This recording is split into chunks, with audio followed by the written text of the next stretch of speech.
YouTube, just a few housekeeping notes. Let's begin with that. Um,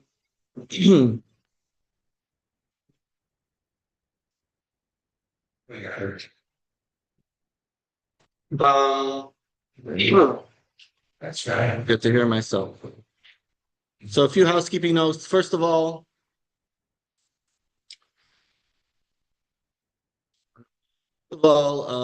if did everyone get food? Anybody needs anything? Those who don't have a book will be getting one. God willing, next week. We have almost enough books this week. A few last minute signups. That's not such a good sign that we have enough books, right? When we don't have enough books, that's a good sign. Hold on.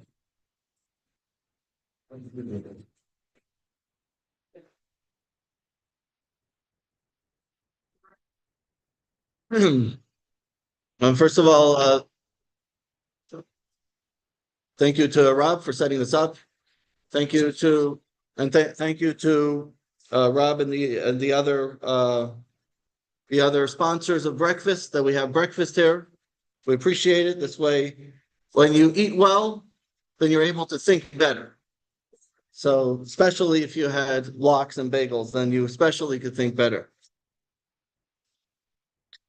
One more thing to note, this is a 6-week class. We will be off for 1 week, which means it's just going to be pushed off to the following week. And that is the week of February 22nd. I think it's the 21st or 22nd is Sunday. I forget which one. 22nd, right? Yes, that week is a special Shabbos for my son in not yours. There's one over there. My son in Chicago in Yeshiva, they're having special father and son Shabbos. So I'm gonna go there for that week.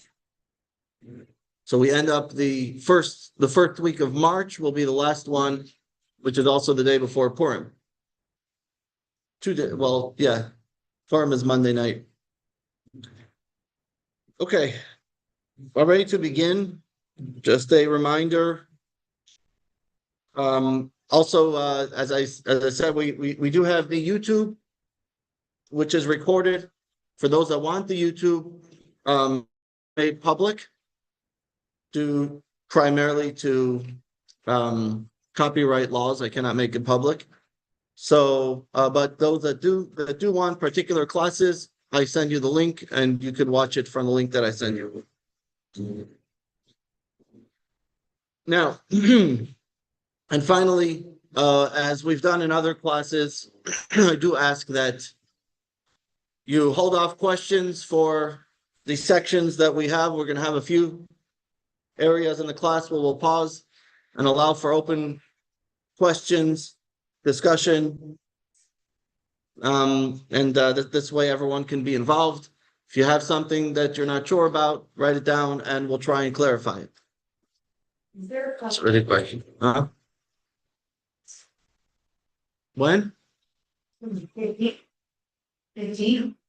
We have a outside. Yes. There's a class in the morning and then that's afterwards. Okay. So let's begin. I'm actually really excited about this course. We're going to take you into the world of the rabbis. You're going to see what rabbis have to go through. Why it's such a hard life. No, it's not a hard life. It's a wonderful life. Just see that this is still recording. Those of you on Zoom, is anyone on Zoom? I don't see that anyone's with me on Zoom.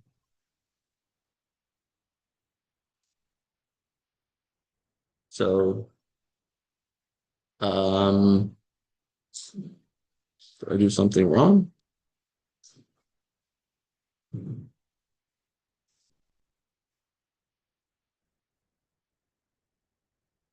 Not sure why no one's with me on Zoom. Oh, Oh, someone's on with me. I don't know why no one's on Zoom. You'll have to figure that out. The back end will have to figure that out why no one is on Zoom who's supposed to be. Anyway, so this is called Captivating Cases in Rabbinic Responsa. Rabbinic Responsa, that's a fancy word for rabbis answering questions. Now,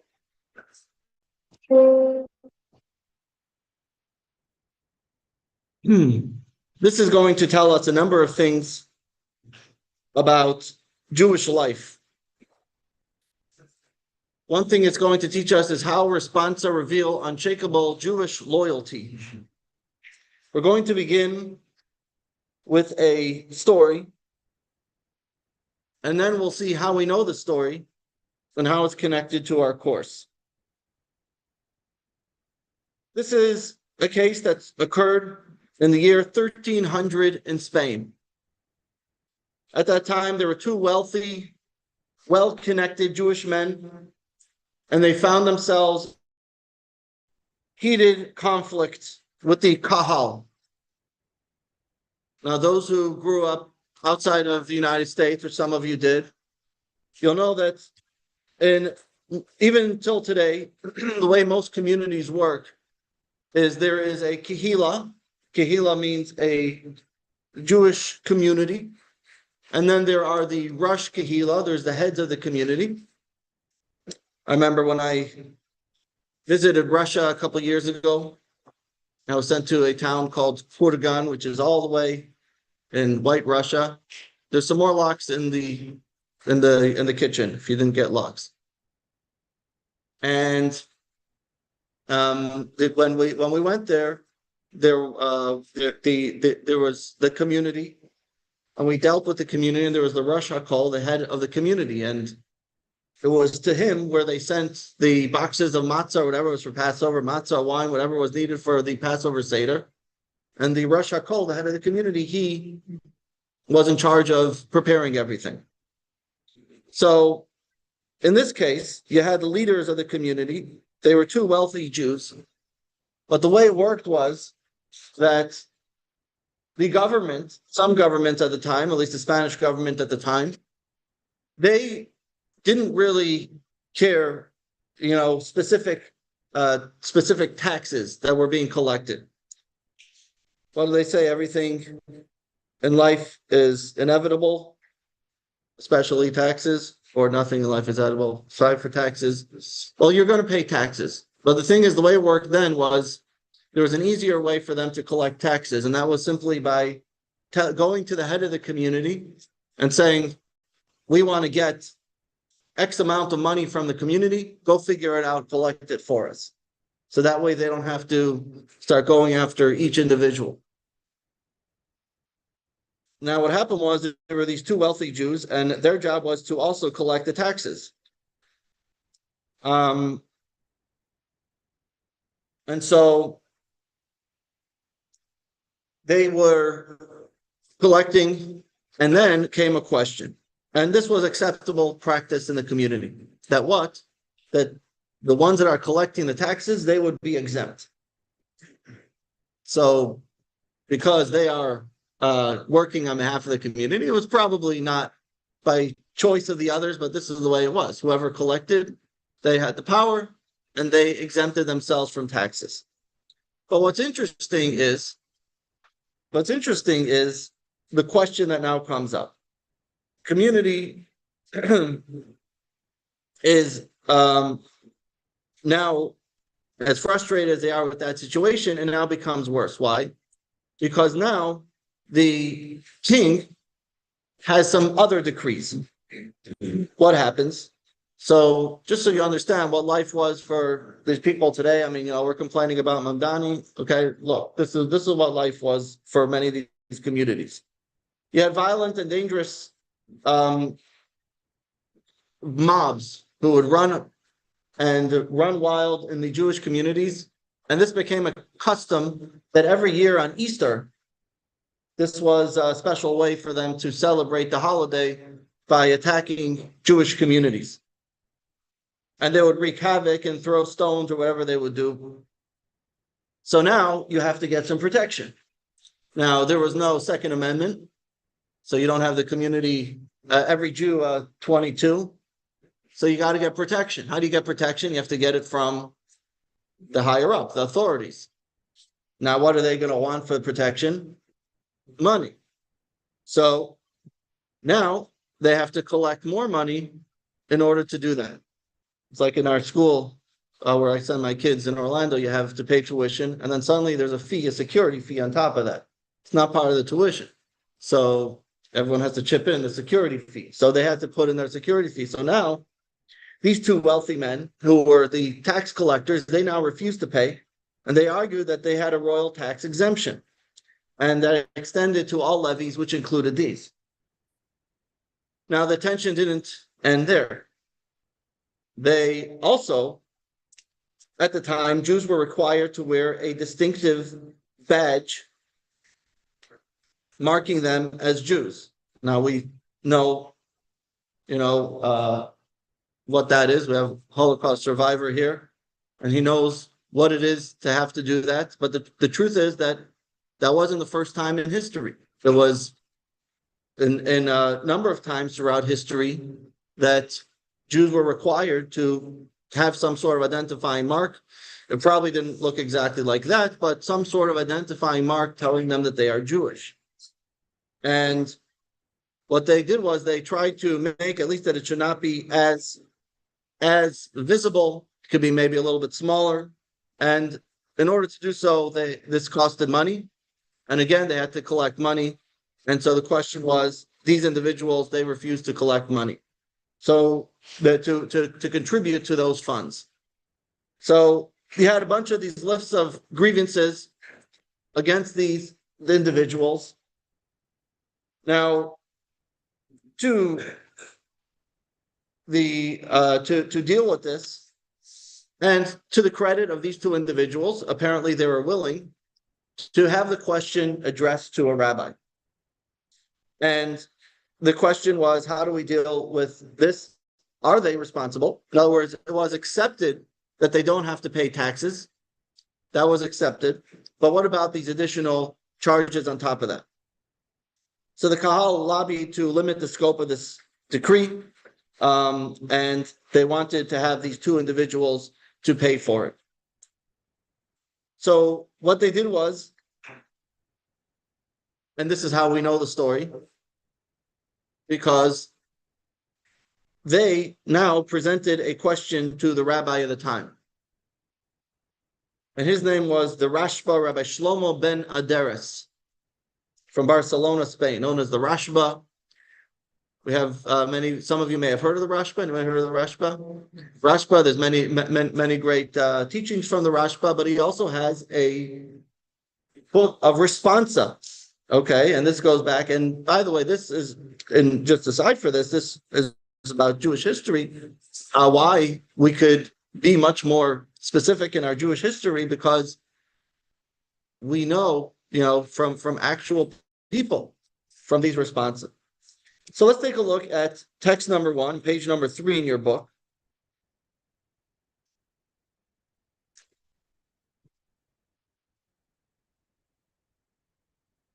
This is the story that was published.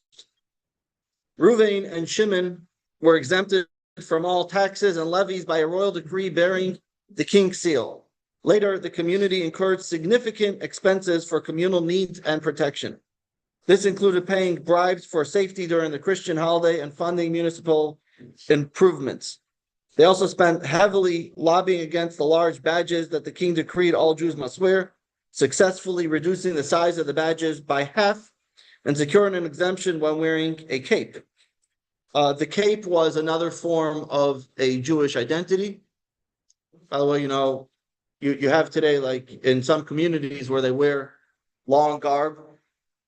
And a lot of this actually comes from some of these identifying sort of, identifying garments that they wore. And this is where these traditions date back to.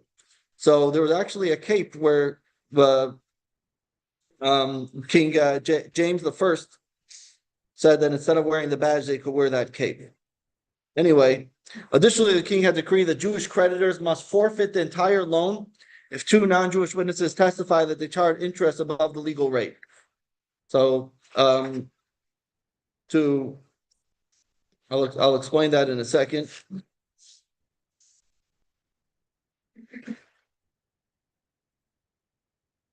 The community successfully lobbied to change this, limiting the penalty to forfeiting only the excess interest. The community contends that the king's exemption applies only to taxes and levies, not to expenses incurred for their benefits and protection of municipal improvements. Reuben and Shimon claimed that their tax exemption should apply to these expenses as well. As evidence, they involve the fact that they were never previously asked to contribute to similar expenses. They acknowledge deriving protection and benefit from the community expenditures, but claim that this itself does not obligate them to contribute. Tell us who is right. So as you see, there was one thing that I forgot to mention there, which was also about the banking. Now, Jewish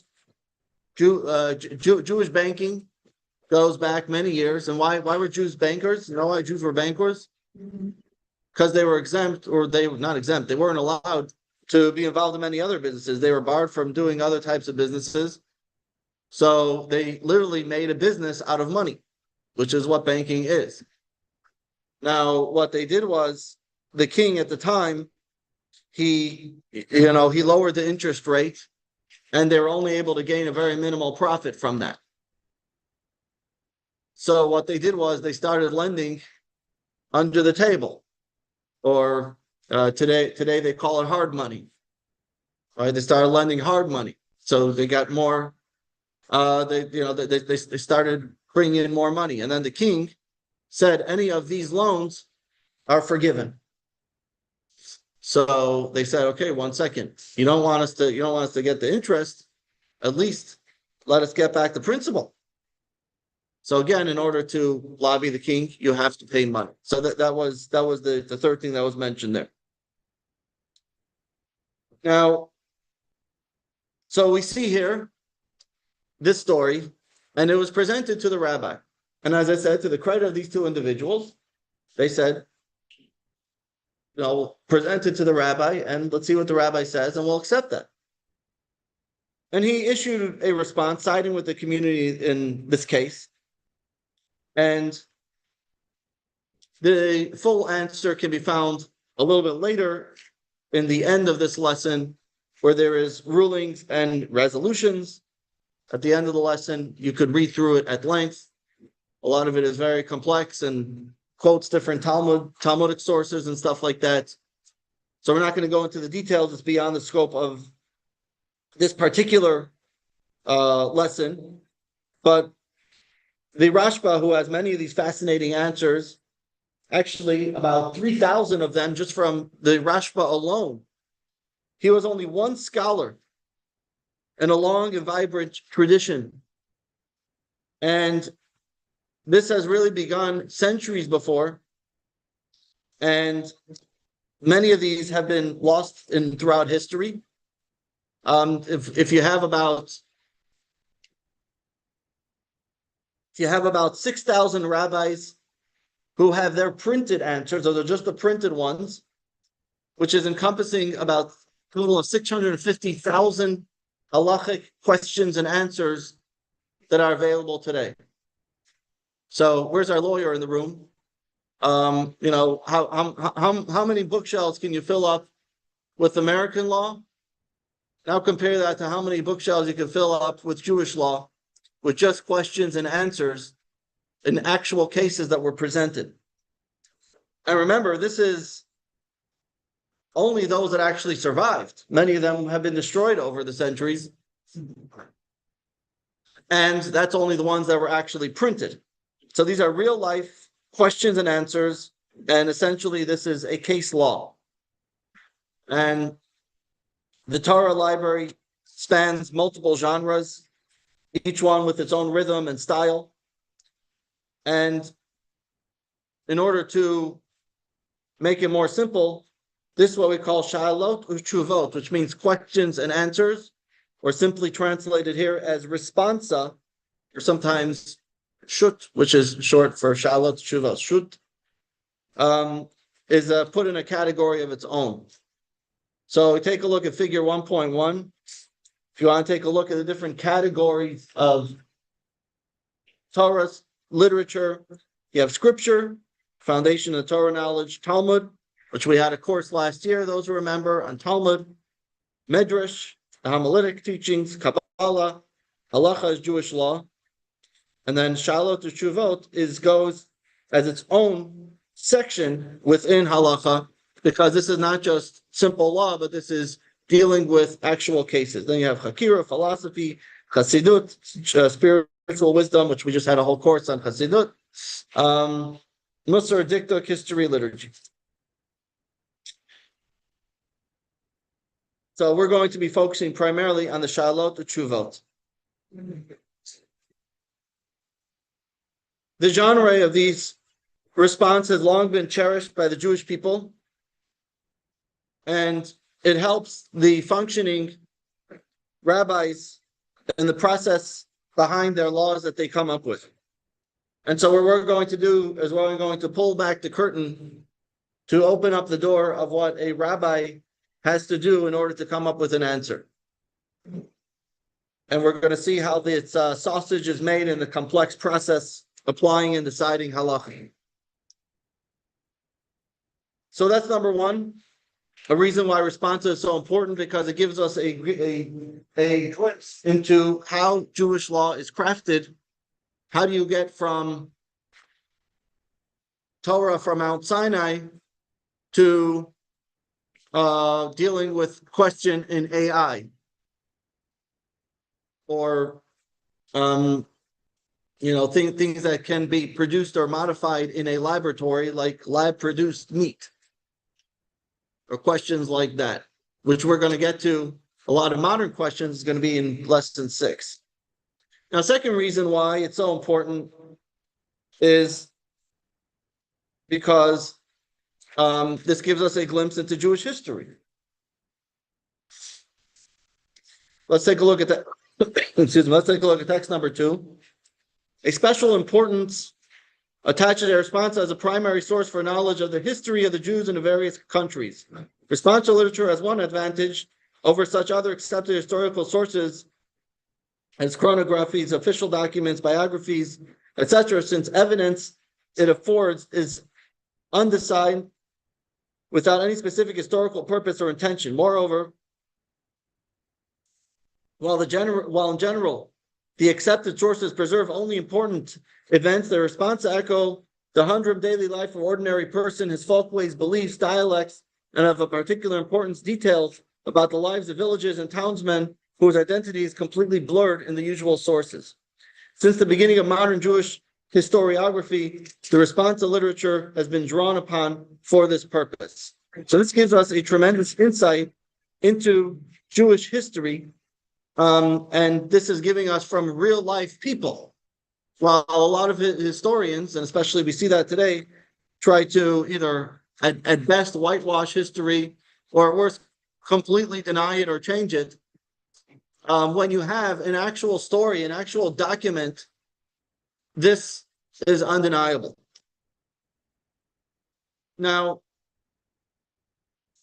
we just saw one specific story, and this gives us such historical realities taken from this text. It unveils, you could write down some things that you yourself see from here. So are some of the struggles of the Jewish community in medieval Spain. It unveils their efforts to protect themselves from riots during the Christian holiday, their attempts to mitigate the humiliation of the Jewish badge, the challenges of their money lending, complexities of their tax obligations. And without this tshuva, without this answer, this sort of daily life of what they went through would be lost. And also it's about Jewish communities navigating persecution.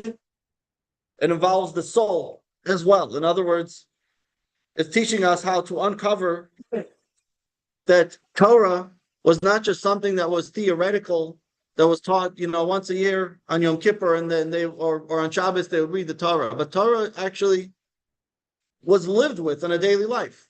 And if a question came up, they didn't go to the local authorities to decide how to deal with it.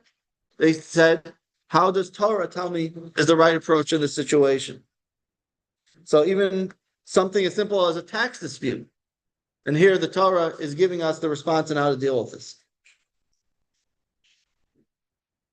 So accordingly, the second goal of this course is to come to number one, learn what the Torah says, Torah ethics, the questions, laws, halacha, but also to learn about Jewish life, things that our ancestors faced, their joys, their struggles, and so on.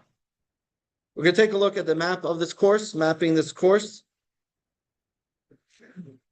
So on page number 8, these are 30 questions that we're going to be dealing with throughout this course. And page number 10, this is secondary cases, which you will be able to read on your own, which we will not deal with in the course specifically, but you will be able to present them.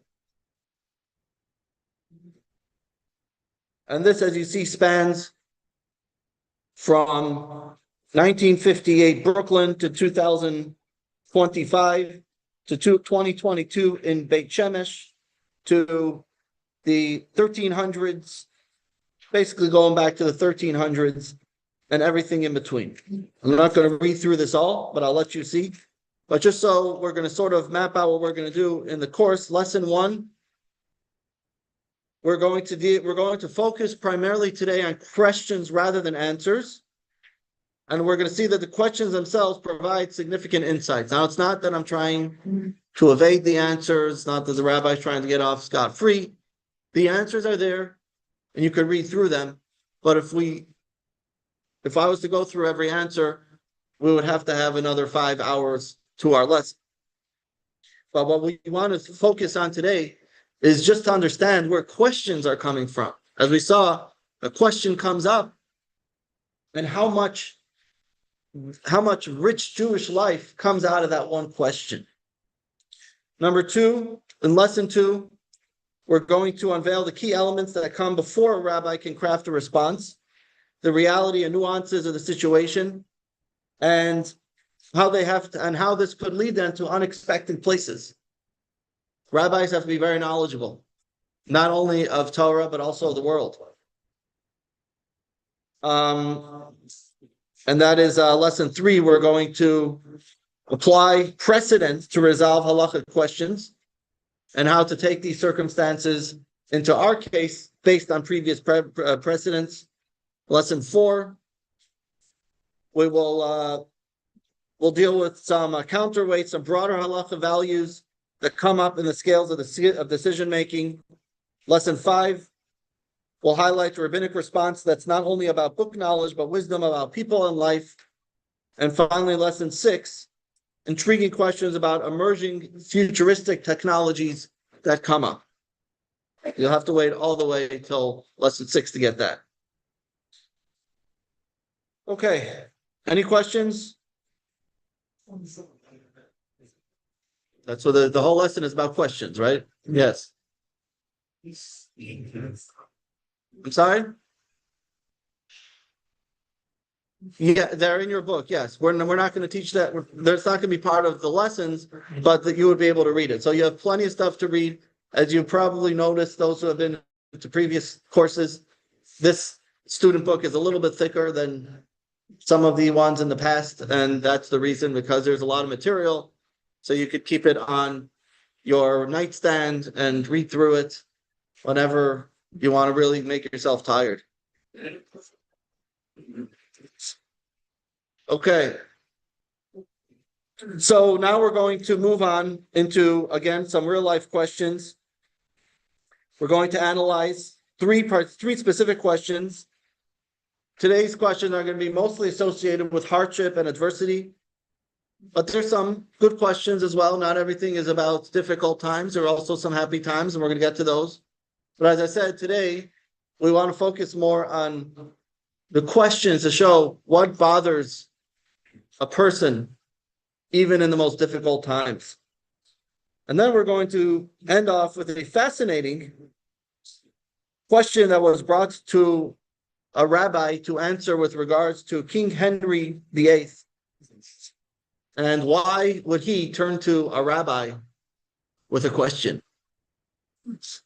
about his personal life? But you'll have to wait till the end to get that. Let's begin. Well, not begin, let's continue.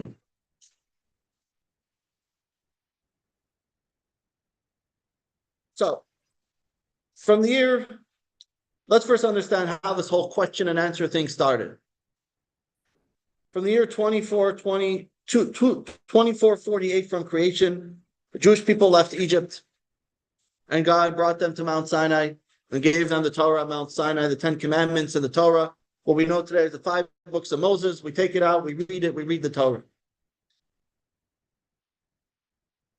God said, I want to have a relationship with the Jewish people, and that's why I'm giving them my book, which has my life in it, and I'm going to express my life in this book. Well, God decided that he wants to have a relationship with us, and he brought us to Mount Sinai. But it really didn't make sense. Why is he actually doing this?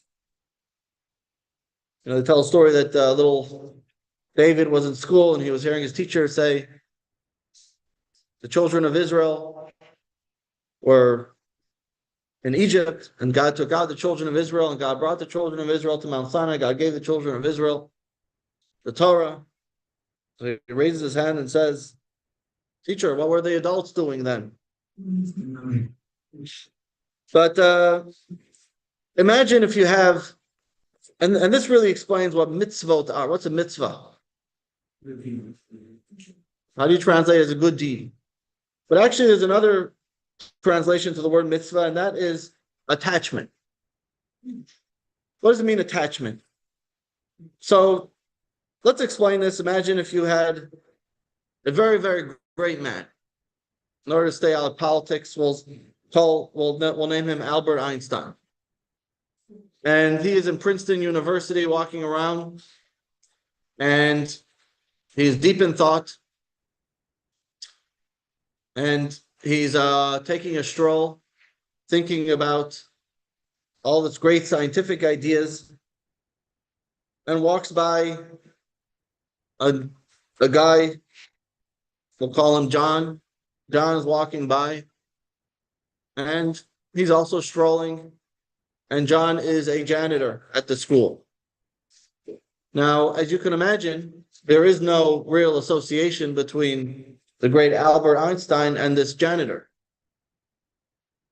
Even if he tried to explain to him what he wanted, he wouldn't understand what's going on. Now, as they're walking by, Albert stops John and says, excuse me, what time is it? Can you please tell me the time? John now opens up his watch. He tells him it's 2:30 in the afternoon. What happens now? What just took place? What happened was Albert, who has no connection to John, now has something that connects the two. He has something that I need, even if it's simply to know what time it is. You have something that I need, which means now there's some sort of connection. Now, this is just a simple analogy to describe it, but the idea is that you're saying, if God is so great, then how could he have a relationship with simple people? God transcends time and space. How could he have a relationship with human beings? And the answer is that God says, I am asking you to do something, and when I'm asking you to do that, there is association made there. Let's take a look at text number 3. The word mitzvah is related to the Aramaic word savta, which means connection. One who performs a mitzvah connects with God, the issuer of the commandment. This is the meaning of the Mishnaic phrase, the reward of the mitzvah is a mitzvah. The reward of the mitzvah is a connection, savta, it generates with God who issued the commandment. So this phrase from the Mishnah Avot, which is the reward of the mitzvah. Mitzvah is usually explained that the reward of a mitzvah is the opportunity to do the mitzvah. But over here we're saying something else. We're saying the reward of the mitzvah is the mitzvah, which means the connection. If I ask you what is the reward of of having such a great spouse, a husband or a wife, is there a reward? You say no. It's the fact that we have this relationship together. That itself is the reward. The connection itself is the reward. So, 1 second, we have to finish. But during Moshe's lifetime, he dedicated much of his time to teaching the people Torah and mitzvahs. And then there were questions that came up. There were questions that came up in each specific mitzvah. How do you do it? For example, God says, you shall bind them as a sign on your arm and place them between your eyes. You should bind them on your hand and place them between your eyes. So Moses had to explain, what does that mean? That means that there's black boxes. You have to write out the Shema on there. You put it on your forehead, you put it on your arm, etc. Moses explained that. Each individual mitzvah has a specific action performed by a specific person at a specific time in a specific manner. And the only way to connect is in this way. Because if I want to do something and I say, my dear, I really wanted to do something special. I'm going to take you on a cruise to Alaska. And she says, you know that I hate the cold and I don't want to be there. So although I had good intentions, but I'm not doing what's really asked of me.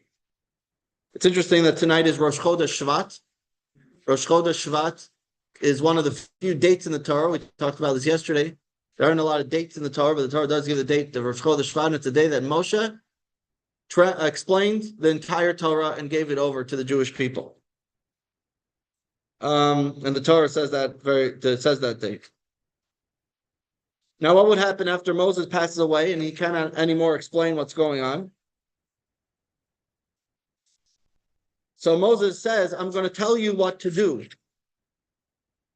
Moses gives them a preparation for it. And he says, I'm going to tell you what to do. Text number 4.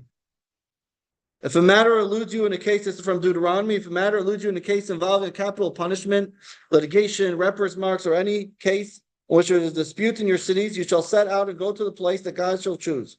You shall come to the Levitical priests and to the judge who will be in those days. You shall inquire, and they will tell you the word of judgment. You shall do according to the words they tell you from the place God will choose, and you shall carefully do according to all that they instruct. So he's saying you shall have a place which became known as the Sanhedrin, which is the rabbinical court. The rabbinical court shall answer your questions.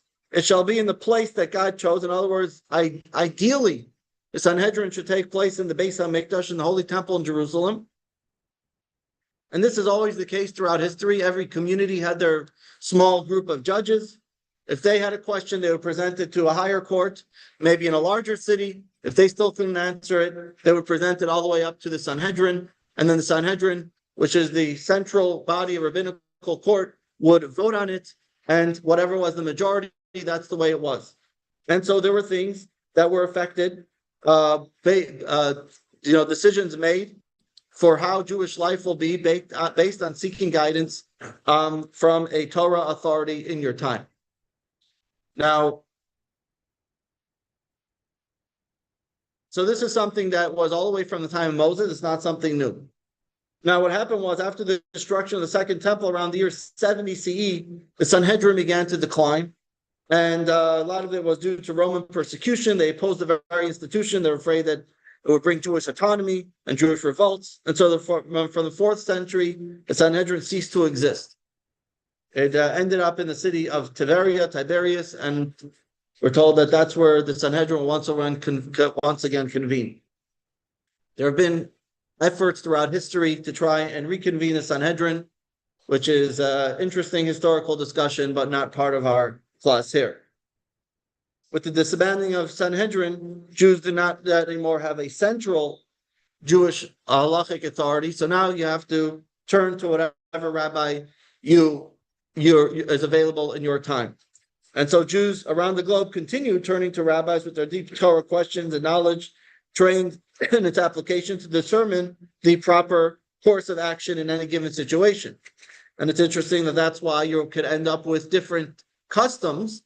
Now, not something that's Torah-based, an actual mnemonic law, but something that's a custom. For example, eating rice and Pesach, which we're going to be talking about soon, which was in the Sephardic communities where the rabbis in the Ashkenazi communities did not accept it. There's nowhere in Torah that it says you cannot eat rice on Passover, but for whatever reason, the rabbis in the Ashkenazi communities didn't accept that. Other things such as polygamy, something that the rabbis in the time, again, did not allow. So throughout history, certain things started changing based on the situation that was there. And this is how the rabbinic responsa started. Now, why do we have these answers? So there could be a number of reasons. Number one, the one asking the question may have been far away. They may have a distance that was too far for the conversation, and therefore they had to send it over. Another reason is that you wanted the document to rule its rationale, so that the parties involved understand how the rabbi came to this conclusion. This Talmud says that, and that Talmud says that, and the Torah says this, and this rabbi says this, and this is. And when you have everything documented, and you make it very clear, not just the rabbi is siding with one guy because he likes him and he has more money, which is obviously he can't do, but because I have a very clear reasoning for my conclusion. And finally, some of them just wanted to keep it for posterity, that it should be there, that the rules should be there, and that it should stay. Jews were always into documenting everything, and so they started documenting. So this explains why Jews turned to rabbis throughout the ages, posing to them questions, participating in this love story, if you could call it that, dating back to Moses, seeking guidance from a Torah authority, how to connect with God. And the very fact that the questions often reflects a profound commitment to the Jewish mission, a commitment that constantly shines through this responsa and literature of the time. So, yes, questions. No, you've been waiting, yeah. It's that as well. It's a good deed. The word mitzvah literally is translated as a commandment. It is a good deed, but if you only translate it as a good deed, then you can argue, is tefillin a good deed? So, that when it's only translated as a good deed, then you're sort of eliminating it to the rationale of the individual that is from their perspective what a good deed is. But so that's why I'm saying the word mitzvah does not mean a good deed. It is used in that context, but that's actually not what it means. Mitzvah means a command, which means first and foremost we're doing it because this is what God commanded us to do. And God is commanding us, that's why we're doing it. Now, aside from that, it also means attachment. And so this also gives us opportunity to attach to God with the mitzvahs that we're doing. On top of that, it's also a good deed, and many mitzvahs are associated with good deeds. Love your fellow like yourself is one of the 613 commandments. And within that is many other mitzvahs, visiting the sick, and there's many mitzvahs associated with tzedakah, charity, giving sections of your field to poor people, giving money to poor. So a lot of it are what even on the surface considered good deeds, but that's not the definition of a mitzvah. By the way, I do have one more book. There's two people that still don't have a book. I just had 3 quick points. Rabbi Shlomo Bennett there. Existence. We just put it up, I think, 10 years ago in the Ghetto of Boston. So someone pointed that out to me last year. They put what in the ghetto? Yeah. Oh, really? Yeah. Oh, interesting. Okay. It's since the year 2000. Oh, interesting. Okay. It's, it was used for red hat, which is in Bologna, which I've never heard of. So there's a red hat in there that the Jews could stay overnight, so that it's called the red hat and they could stay there. And the third thing I would say was the burial ground for the Sanhedrin, is in Shimon Tzadik, but the Arabs call it Sheikh Sarah. So I was there and all the bones were taken, unfortunately, but it's actually in East Jerusalem. Interesting. Yeah. Okay, thank you for that. Very interesting. So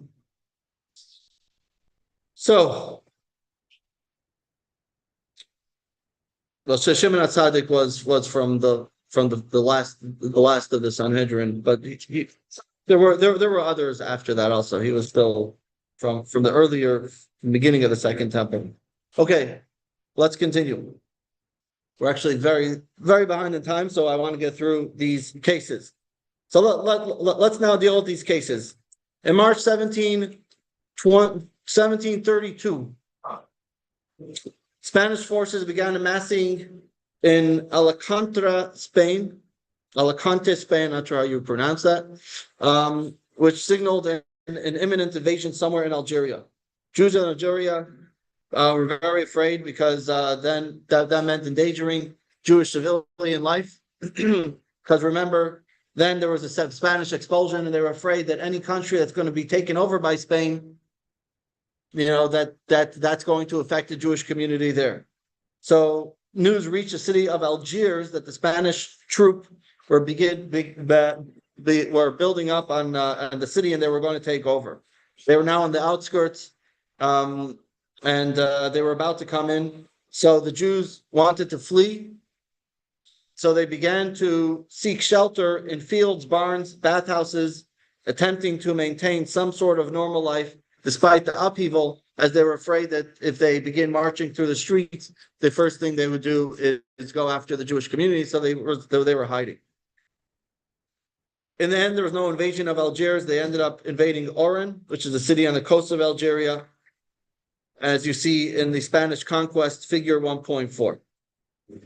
But for our interest today, we're going to look at what Jews did during a period of uncertainty when they would target this invasion. Text number, the invasion, how that would affect the Jewish community. Text number 5. In the year 5492 from creation, 1732, there was a great turmoil due to dire rumors. This is from Rabbi Yehuda Ayash, Shal Teshuvah's Beis Yehuda. He said, many claim that the king of Spain planned to wage war against our city, Algiers, with a vast army and overwhelming force, equipped with countless deadly weapons. Because of this, the members of the community sadly suffered tremendous financial loss, having to rent fields and orchards outside the city to safeguard their property and lives. Additionally, they incurred expenses on horses and carriages to transport themselves back and forth. Amid the upheaval, some individuals came to inquire whether it's permissible to pray in the bathhouses located in the fields. Due to their great demand, even horse stables and bathhouses have been rented out for lodging, with 2 or 3 families sharing a single room. Their question was as follows: do we say that since the bathhouse has been washed and replastered, and no bathing occurs there during their stay, it is equivalent to an ordinary clean house? Or do we say that once a bathhouse is rejected for prayer, it forever remains disqualified? Now, as I said, the answer is not as relevant, although the answer, he did say that it's problematic, and you could see the whole answer in the back. But what we want to look at what these communities were going through. They were forced to flee their home. They're trying to get some source of normalcy in a situation that was completely overwhelming. But for them, what was irking them on their mind is, how do we pray? How do we daven? The Talmud prohibits prayers in certain places, and living in those bathhouses or whatever, you're not allowed to pray there. So the question is if there's a fresh layer of plaster or whatever there, if it's suitable for prayer. And so he answered them that it's not. And again, you could read the whole answer there. But what I want to look at is, despite when I say there, I mean in the end of the lesson where it says rulings or resolutions. But we see over here, despite the fear of invasion, being displaced from their homes, the financial strain, what were they concerned about? They were concerned about how do we pray. This reminds me in the year 5728, 1968, 1967, 19, on the eve of Simchas Torah, the Rebbe began to speak by Farbrengen, and he became very emotional. And he explained that he received a letter from a young boy, a teenager in Russia. And he said that the boy said, you would think living in Russia under the circumstances, under Stalin, or, this was even after, but whatever, it's difficult circumstances, he's praying, help me get out, help me leave, help me, with my life, help me with my parents, give me some food to eat, right? So he was asking that I can't, it's hard for me to concentrate on my prayers. Can you please give me a blessing to concentrate better on my prayers? And while saying over the story, the Rebbe became very emotional. You think about COVID. During COVID, one of the most common questions that was posed to the rabbis during COVID was if you're allowed to have outdoor or porch minions. They call them porch minions. What's a porch minion? If you live on a block, and on that block, you have a bunch of homes. No one could leave their home. So they would go on the porch and they would pray, and whether or not that's considered a proper minyan to daven. So we see that even in the most difficult times, what is it that is bothering the Jewish people of the time? And so this is the question, was it permissible to pray in the bathhouse? And despite replacement, Jews remained steadfast to their desire to pray according to halacha. Here's another question. The second story takes us to crypto Jews of Spain. You all heard of the crypto Jews? They were known also as Marranos, that they would live secretly, silently, because the Spanish Inquisition would not allow them to live openly as Jews. Otherwise, there were dire threats for that.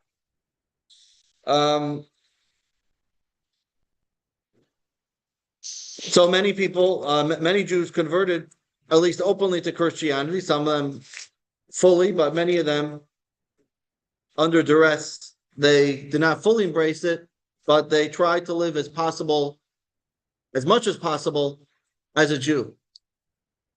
So these conversos, they secretly maintained Jewish traditions, but they had to do it quietly because their neighbors knew that they are practicing this way. And so anytime they could catch someone, it was very simple, being burnt at the stake. Many of them managed to escape to North Africa, where under Muslim rule, they were more open to Judaism. That's a conversation of itself, the difference historically between the two, but now it presented a very interesting question. And that is that Pesach is coming. So a few of these conversos living in Algiers, which I mentioned earlier, they turned to the local rabbi, Rabbi Shlomo Duran, and they said like this, that Pesach is coming. They said, if we eat matzah, they'll know right away we're Jews. They know, they'll be peeking in our windows to see if we're eating matzah on Passover night. So some of them, they would hide in the basement to eat a little bit of matzah, even getting the matzah. How are you getting the matzah to your home? That was all a question of how do you do these things? But that wasn't even their question. That was like out of the question, even eating matzah. Their question was, how could we not eat leaven? We cannot eat chametz on Pesach. Why? Don't eat chametz. They were spying on them to see who's not getting bread from the bakery. Are you getting your regular share of bread from the bakery every day or not? You're a Jew. Why are you not eating bread this week? That's how dire it was for these individuals. So their question was, how can we make it look like we're eating bread, but not really eating bread? This was the extent of the question. Now, you could say they're Sephardic, so what could they eat on Passover? Rice. Problem is that you eat too much rice, they'll also know, why are you eating an excessive amount of rice this week? We know why you're eating all that rice. So let's take a look at text number 6. I was asked about those conversos whose hearts were directed towards heaven and who strive to observe mitzvot to the best of their ability. How can they eat during Passover in a way that avoids violating the severe prohibition of chametz? From them refraining from all foods typically avoided by Jews on Passover is not practical. Even if they limit themselves to eating rice and similar foods, they fear being accused by Christians of maintaining their ancestral customs, as rice is commonly prepared in every Spanish Jewish home during Passover. This fear weighs heavily on them. Some in distress and anguish individuals have asked whether there's a grain-based food that Jews traditionally avoid on Passover that could be permitted in their unique circumstances. Rabbi Duran responded with several solutions.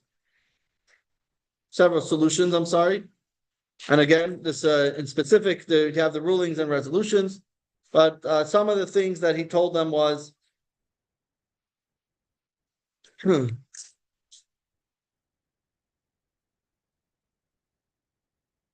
I'll just tell you outside. It's a very long answer, so I'm not going to read it.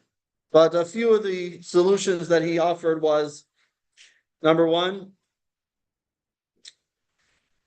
you could make matzah, what's called matzah ashira. Matzah ashira is basically baking flour together with juice instead of water. And although you're not really allowed to use that for the Seder, at least according to most opinions, he said, and you shouldn't really be eating it. It's today we call that egg matzah. It's another way to, but if you're able to make it that doesn't actually look like matzah, if you use juices and juices, you could turn that into water. Into bread. Another suggestion, he said, is to bake matzah well before Passover, so they're not suspicious at the time, and to make essentially what we know as matzah meal. And then you bake something using those matzah meals. So you're making your matzah balls.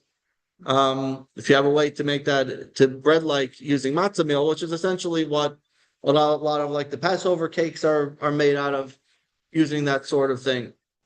I guess they didn't know about potato starch back then. Another solution, he said, if you had a very minimal amount of water, which is very complicated when you talk about the laws of Passover. But he said that there is a way to do it that if you put such a minimal amount of water that the dough is not actually going to rise.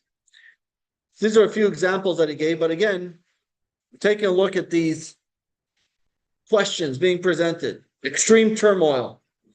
They're too overwhelmed by the suffering and anxiety of life that's taking place. And what are they posing the question? They're posing a question, how do we at least keep Passover somewhat, keep Passover a little bit?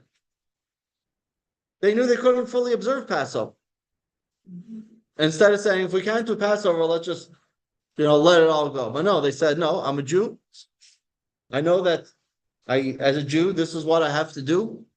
I'm going to do the best possible. And so they presented the rabbi and said, how do I do the best possible on Passover? So they didn't give up. They preferred what is the best halachic preference in our particular case. And this is truly remarkable. Okay, any questions? Yes. Well, if they see that there's an excessive amount of rice, then that will raise questions as well. So they knew they couldn't use rice. So they could eat rice, it's not a problem. The problem is that their neighbors know, why are you getting all these bags of rice now?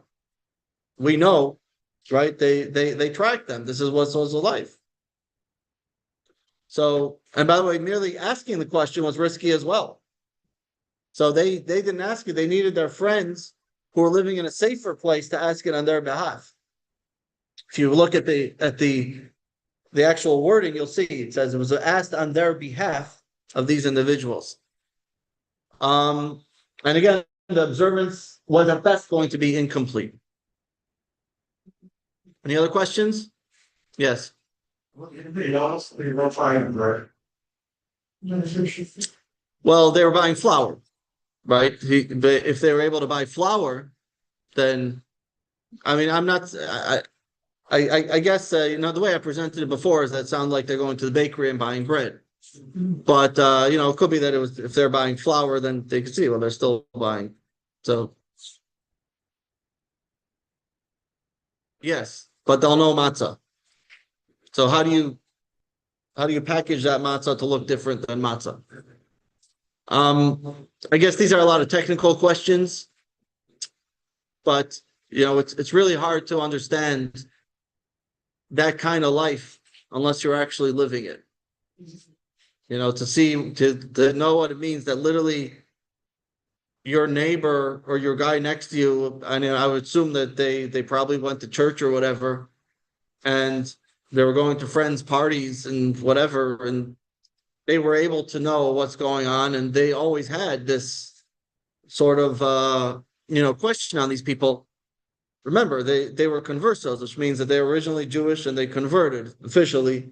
So there was always in the back of in the back of the mind of the Inquisition, are these guys authentic or not? So they always had that.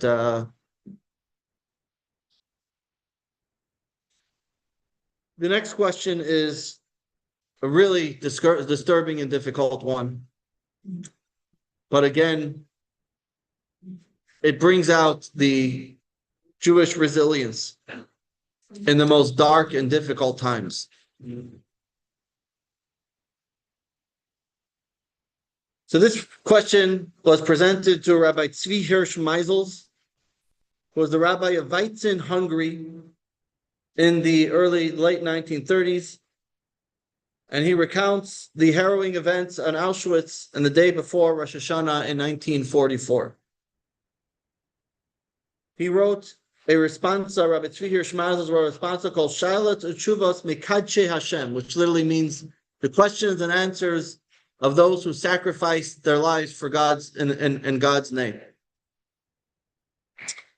And what happened was, officially in Auschwitz, anybody who was under the age, you had to be above the age of 18 and a max age of 60, I think it was. Anybody who was above or below that age was immediately sent to the gas chambers. Now, what happened was you had a lot of youngsters who posed as 18-year-olds. And many of them survived because of that. But this one particular day, the commander decided to root out all these boys, and he conducted ruthless inspections of them. And in one day, 1,400 boys were confined to a cell block under the watch of the Jewish kapos. The kapos were the Jewish policemen who were policing the camps. And this was the first day of Rosh Hashanah, and they learned of the fate of the boys. And the kapos explained that there was a particular count that was taken of how many boys were expected. And what some of the parents did then, in order to try and save their children, they would try and pay off the kapos if they could swap out their child for a different one. And because, of course, there was an inspection and they were being counted. each one. And the question now, this question was presented by a parent to this Rabbi Meisels. Let's read this, text 7a. I was approached by a Hungarian Jew who said the following: Rabbi, my only son, more precious than the pupil of my eye, is there among those condemned to the crematorium. I have the means to ransom him, but since we know that the kapos will take another in his place, I ask the rabbi rule per the Torah whether I'm ransom him. Whatever your ruling is, I will obey. When I heard this, I shuddered to the thought of ruling in such a matter of life and death. I said, my beloved child, how can I determine the answer in such a grave matter under these conditions? Here I am in Auschwitz, without any halachic books, with no other rabbis whom to consult, and without the necessary clarity of mind because of the dreadful circumstances. What do you do? What does the rabbi do? First of all, this is not just, what can I have for breakfast? This is a life and death situation. And this is presented to the rabbi. Now, he goes through the full answer. And there is a Talmud that says, with regards to someone that tells someone, we'll just say Reuven tells Shimon that Shimon has to murder Levi, otherwise he is going to murder Shimon. So the Talmud tells us clearly that is forbidden, because the Talmud uses a statement which is, what makes you think your blood is redder than the other's blood? In other words, you can't take someone's blood to protect your own blood. But over here, the question is different, because over here, he's saying it's not that he's directly telling him to go murder someone else. He's saying that they may have a fate. It's not 100% sure. You don't know for 100%. And you also don't know 100% if they're going to take someone in the place. So now he says that there's a possibility that what if they're first going to remove the child who was condemned and only afterwards replace them? Because then you could always say maybe they won't end up replacing that child. Let's take a look at 7b. He's continuing on his response. Had the practice of the wicked kapos been to release the redeemed individual first and only then to take another in their place, there might have been some basis to permit the deal. After all, the kapos were themselves Jews, and according to halacha, it is certainly forbidden for them to actively place another person who was not originally selected into mortal danger. According to the Torah, one must choose death rather than violate the prohibition of being an accomplice to murder. Therefore, one could have argued that it's not certain that they will replace the redeemed person with another, as they might in the last moment be stirred by their Jewish conscience to not commit such a grave sin. See, you notice these are Jews, so he's saying maybe their Jewish soul will not allow them to do that. However, he continues on, this is sort of like all his writing, this is what's been going on in his mind. This is the rabbi writing what's going on in his mind. However, to my great sorrow, I learned that the kapos' practice was to first take another youngster from the camp and only afterwards release the redeemed individual. This ensured they would not lack the requisite number of individuals demanded by the SS for which the kapos were held accountable. So he's presenting a scenario where a strong argument can be made if they were first to release the other boy, and then they would take the second one, in which case you could always say maybe you're not directly causing someone else to get killed. It says, but in this case, they're first taking the swap and then they're taking out the other one. So you're directly causing someone to be put in that danger. Text 7c. However, the man overcome with tears continued back. So basically he said, I don't know. He told his father, I don't know. I can't answer you. So the father continued on. He said, however, the man overcome with tears continued begging me and said, Rabbi, you must give me a definitive answer, as this is a pressing question while there is still time to save my only son's life. And I'm pleading with him, my dear and my beloved son, please, I beg you, desist from asking me this question. I cannot give you an answer without consulting sources, especially under these terrible circumstances. The father responded, Rabbi, this means that you cannot permit me to ransom my only son. So be it, I accept this judgment in love. I continued to implore the man, and I protested his conclusion, beloved Jew, I did not say that you cannot ransom your child. I cannot rule either way. Do what you wish, as though you had never asked me. He continued to urge me that I give him a clear answer. But seeing that I was not about to render a halachic ruling, he said, with much emotion, Rabbi, I have done what the Torah has obligated me to do. I have asked the question of a rabbi. There's no other rabbi here. If you cannot tell me that I may ransom my child, it is a sign in your mind. You are certain that Allah permits it. For if you are certain that it is permitted, that you are not certain that Allah permits it. If you're certain that it was permitted, you would unquestionably have told me so. Your evasion is tantamount to a clear decision that I am forbidden to do so by Allah. All my attempts to persuade him not to place his responsibility on me, to act as though I never heard the question, were completely in vain. So, this speaks for itself. It tells you what they were going through. Rabbi Meisel said he can't answer it because he can't go through the sources. He can't consult with other rabbis. And he was not willing to take that on himself. He said, you have to do as you wish. Despite the lack of an answer in this case, just a question teaches us a great deal. The question is telling us that even the most difficult circumstances, the child's life is hanging in the balance, and unspeakable barbarity is going on. Yet this Jew said, unless Jewish law tells me that it's permitted, I will not do it. Unless it's permitted, I cannot do it. Quite remarkable. Now, by the way, he has a whole book of these types of questions. Okay, now we're going to switch gears a little bit. This is a question that was posed to a rabbi on behalf of King Henry VIII. In this case, the truth to be told is they really had no intention of following the rabbi's ruling.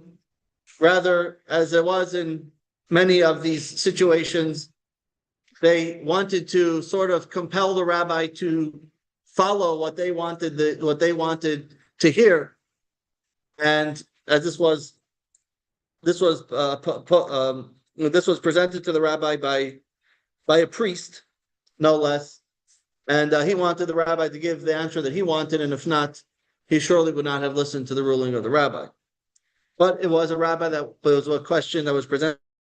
You know this because this is actually found in the British Library as an answer from Rabbi Raphael Piano, as we'll soon see why it ended up in the British Library. Text number 8. It was a text dating from the date January 30th, 1530, and signed by Yaakov Raphael Piano in the British Library. It says as follows. A distinguished priest named Signor Francisco Cortizo asked me to express my opinion and resolve his doubt regarding the prohibition in Leviticus forbidding me from marrying his brother's wife. Okay, so in Jewish law, it says you're not allowed to marry two sisters. There's one exception, and that is what we know, that's what's known as a levirate marriage, which is if the husband passes away without having children, it's actually a mitzvah to marry the sister. That's called yibum. Otherwise, you do something called chalitza. This is something that's done until this very day, chalitza. It's a whole process without getting into details. And so he tried to marry a sister, this king, and he wanted to clarify that it's something that's allowed, even though he wasn't Jewish. Let the video tell the whole story, as it's very interesting, and the video can tell it much better than I can.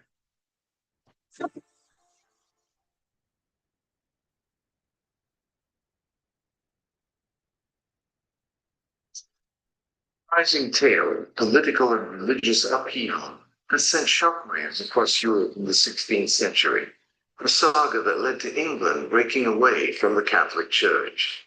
It is the story of King Henry VIII of England, his infamous Great Mass. In 1530, King Henry sought to annul his marriage to his queen, Catherine of Aragon, the daughter of King Ferdinand and Queen Isabella of Spain. Catherine had failed to give birth to a male heir, and Henry's heart had strayed toward another woman, Anne Boleyn. Catholicism does not allow for divorce. It permits marriage annulment, whereby the church declares that a marriage was not valid to begin with. For a king, however, an annulment had to be sanctioned by none other than the Pope. And that is where Henry ran into a brick wall.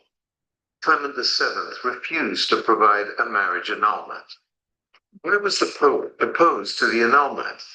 The answer lies in the towering figure of another European king, Charles V, known as the Holy Roman Emperor. Just 3 years prior, in 1527, Charles captured Rome, effectively turning the Pope into his puppet. Charles had no intention of allowing the Pope to annul Henry's marriage to Catherine, because Charles's mother Joanna was Catherine's sister. Charles knew that his Aunt Catherine wished to remain Queen of England. Charles therefore used his immense influence over the Pope to create a formidable obstacle for Henry. Henry was undeterred. He and his advisors crafted a strategy that would pressure the Pope to grant the annulment. Their plan was to argue that Henry's marriage to Catherine was immoral and had to be annulled. Their reasoning? Catherine had previously been married to Henry's older brother, Arthur.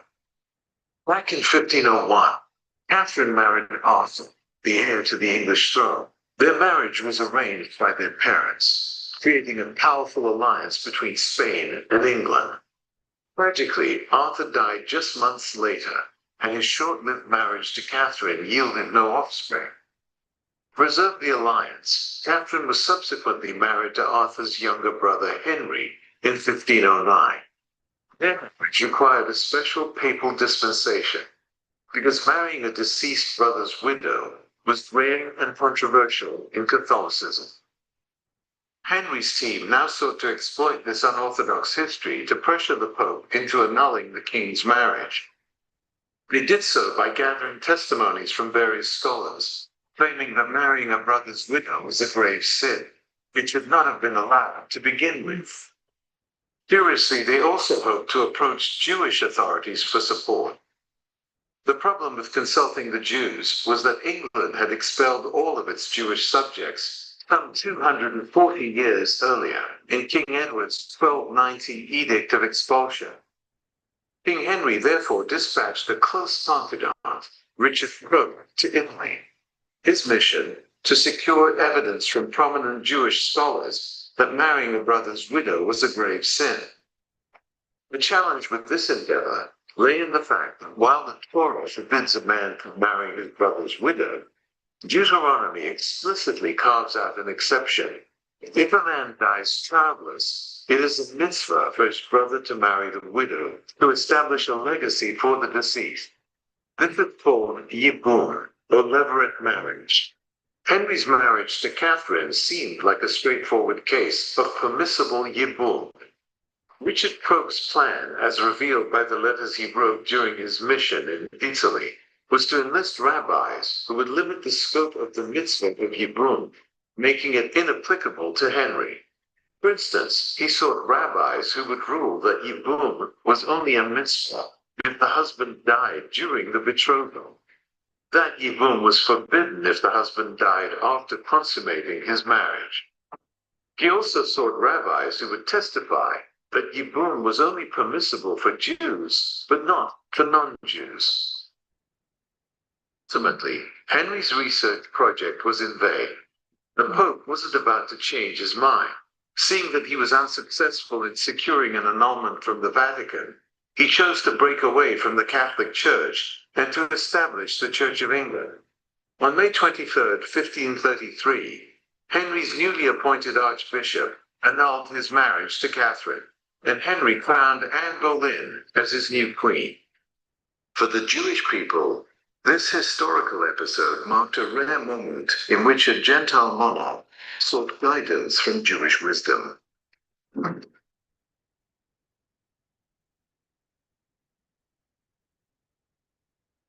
So no, so today we do what's called chalitza, which is a special ritual to, it's a sort of divorce, of the Yibum, but yeah, it's recognized as an issue today. But the Torah gives this option. Chalitza means to remove a shoe, you have to remove your shoe and you spit it. There's a whole ritual that's done. So the chalitza is done. Tragically, after October 7th, there were quite a number of chalitzas that had to be performed for soldiers on the front lines. Anyway, so what we see over here is an interesting story of where a question was presented to a rabbi from the monarch, King Henry VIII. And the question is, does Yibum apply to non-Jews? Eventually, the rabbi never really wanted to answer the question because he knew that, as it was always the case, whatever you answer is going to be the wrong answer. So, they say there are two Jews standing outside a church, Yankel and Shmerel, and there was a sign that said, if you convert, you get $100. So Yankel said, I could use the money. I'll go in and we'll do it. So Yankel goes in. As he comes out, and Shmerel asks him, no, so did you get the $100? Says, these Jews, all they care about is money. Anyway, okay. So now, to conclude today, as we're almost out of time, today we have a very important journey. Today was about showing how there is a light in the darkness. That even in the most difficult times, extraordinary questions were posed to true Jewish heroes, by true Jewish heroes, to Jewish leaders, whether it be Jews in Spain or in Auschwitz. But what we see over here is the moral fortitude and their unbreakable bond to the Torah and the connection that Jewish people have with the Torah. And, there's a story that's told during World War II, there were Jewish inmates in Bergen-Belsen. They wanted to celebrate Hanukkah. There wasn't exactly a menorah that you could buy from the local Chabad house. But what do? They would, the different ways. They would carve out a little potato and put in some butter or margarine that they were able to collect and get a little piece of their clothing and use that as the wick. And there was a rabbi, Rabbi Strauss Spiro, who was the rabbi of Bluzhev. He was lighting the first candle, and there were Jews around watching as he lit the first candle. And first makes the blessing, Lahadlik Ner Shel Chanukah. Then he's made the blessing, Sha'asa Nisim Lavotenu, Chayam Mahem Bezman Hazeh. Then he turns around and he looks behind him, and slowly he makes the blessing, Shechianu. And there was an inmate there named Jemkowski. And he approached the rabbi and said, how could you recite this blessing? Shechiyanu v'kimanu. This is what we're happy about, being in this place, Blizman hazeh, miracles in this day. This is where we're at. And the rabbi said, before I made that blessing, I also was hesitant. I turned around and I saw the group of Jews standing behind me. Their faces lit up with excitement. The mitzvah that they're able to light the Hanukkah candle on the first night of Hanukkah.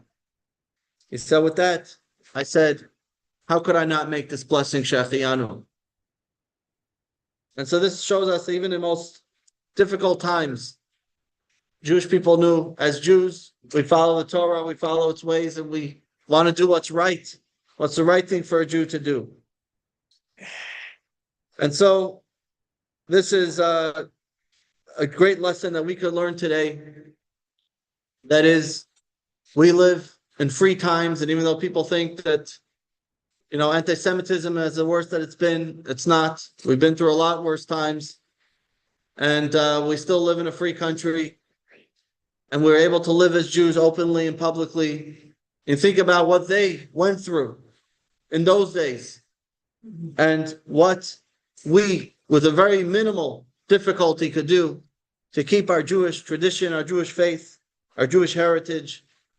And so we could truly say, the Shechayanu, as we do a mitzvah the way we should. L'chaim. Lesson 1. Dispatches of Devotion. 1. The Torah library encompasses an array of genres, each with its own rhythm and character. Among them, She'ilot U'Teshuvah, Responsa, stands as a distinct and treasured category of halachic case law, offering vital insights into the deliberative process of rabbinic rulings. Beyond its legal significance, Responsa literature serves as a vital lens into Jewish history. Notably, it illuminates how the Torah is the lifeblood of Jewish communities across diverse eras and settings. 3. The emergence of Responsa literature was driven by the deeply rooted Jewish desire to forge a relationship with God through meticulous mitzvah observance. The Torah's directive to seek halachic guidance in times of uncertainty. A question from 18th century Algiers demonstrates the unwavering resolve of Jews to maintain the sanctity of prayer, according to halacha, even in the face of adversity. 5. 15th century inquiry regarding Passover revealed the courage of crypto-Jews who sought rabbinic guidance despite the immense risks, even when complete observance was not feasible. 6. Heart-wrenching question posed by a father during the Holocaust epitomizes a profound commitment, moral clarity, even amid the abyss of rampant brutality. 7. In stark contrast, the response tied to King Henry VIII's great manna showcases a misuse of halacha, where its teaching were a weapon for self-serving purposes, sharply diverging from the attitude apparent in the other case. 8. The extraordinary stories of the Responsa literature challenge us to pause and re-examine our level of precision and sacrifice for our value system. Excellent. The hands-on reality, how it actually is put together, how rabbis come up with these answers. You go to myjli.com/CCRR, Captivating Cases Rabbinic Responsa. And that's where you could see the video, the slideshow that we showed. And again, if anybody wants the recording, we can send that to you as well. And make sure you read. You have your homework cut out for you. You have to read everything in the back of the lesson. So you're going to be tested on it next week. Thank you, everyone, for joining us today. Thank you, Susan, joining me online.